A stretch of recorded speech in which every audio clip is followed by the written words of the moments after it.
Национальный почтовый оператор Казпочта планирует сократить сроки стандартной доставки посылок с 6 до 3 дней. Кроме того, у клиентов появится возможность скрывать посылки до момента оплаты. Об этом сообщил председатель правления компании Сакен Сарсенов.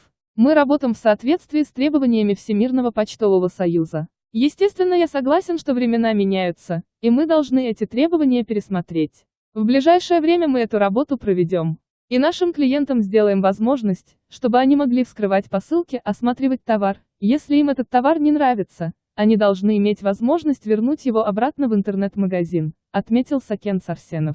Он пояснил, что в прошлом году Казпочта сократила стандартные сроки доставки посылок с 16 до 6 дней. При этом до конца 2018 года компания планирует сократить этот срок с 6 дней до 3.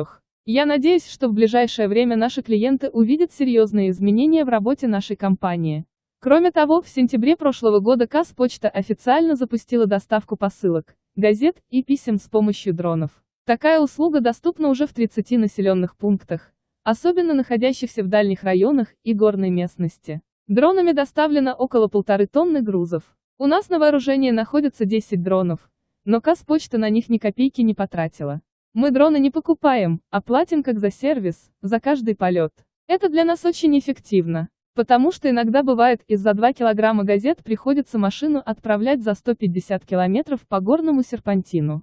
Сейчас тестируем дроны, которые могут поднять до 4 килограмм, озвучил планы глава компании. Сакен Сарсенов также рассказал, что Казпочта в рамках 5 социальных инициатив президента повысит зарплату для 9 тысяч сотрудников на 9%.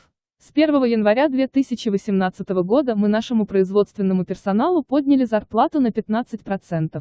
Благодаря инициативе главы государства, после того как примут нормативно-правовые акты, у нас появится возможность поднять зарплату еще 9 тысяч сотрудникам, отметил спикер. Сейчас средняя зарплата в компании составляет 109 тысяч тенге.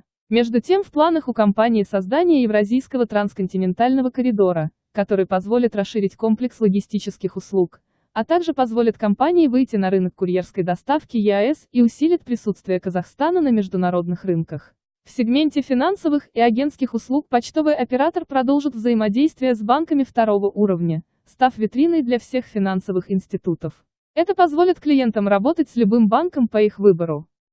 Не забудьте подписаться, чтобы не пропустить важные новости.